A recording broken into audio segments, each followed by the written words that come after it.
काय जेवण चालू आहे? थोडे जेवायला आले आता वाजले 2-2:30 चला जेवा म्हणतो. देवाला जाऊन आलो वाटतात. आलो देवाला जाऊन पाया पडून आलो. दक्षिणेचं काय टाकले का दक्षिणा? देवाला कशाला लक्षणं टाकू, देवाला कशाला पैसे लागतात. देवानं वास्तविक माझ्यासारख्याला द्यायला पाहिजेत पैसे. देवाला काय गरज आहे पैशाची? देवानंच सांगितलं मला, बाळ कोणाला फसवू गंडवू नकोस, लबाडू नकोस, मी सदैव तुझ्या पाठीच्या काय लागेल ते माड माग. आता त्याच्या पद्धतीने मला पदं गेली. मी लगेच स्टँडिंग चेअरमन होतो. अनेक खेळाडू तयार केले. मी कधी कोणाकडे रुपयाची अपेक्षा केली नाही. मी आता गंजलोय.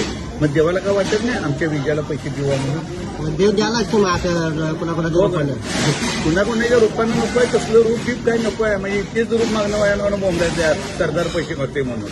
देवानं देण्यात जे पुण्य आहे ते तुमच्यासारख्या लोकांच्याकडे नको आहे मला. कारण तुम्ही काय माहिती आहे माहिती आहे का, देणार आणि काढणार. देव कधी काढत नाही. दिलं तर दिलं म्हणतो तशाच काय.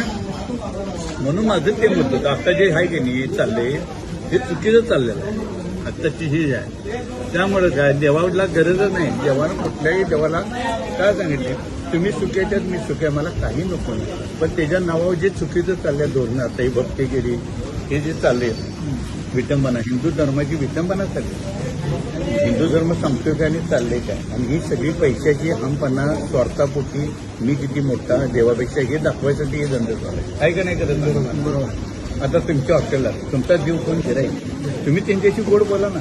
त्यांनाच गोडं गाडू लावलं तर गिराईक नाही आलं म्हणजे देवाला फोटो करत येऊ काय का मला सांगा.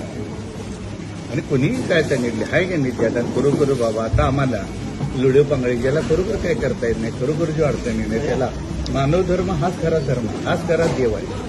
त्याला लोक त्याचं तळतळ घ्यायचं आणि दुसऱ्याला वाटायचं आणि देवाला आणून अभिषेक घालायचं म्हणजे देव पावते. गैरसमज आहे. वैशीकरणी ते बघायला लागतं बाळ.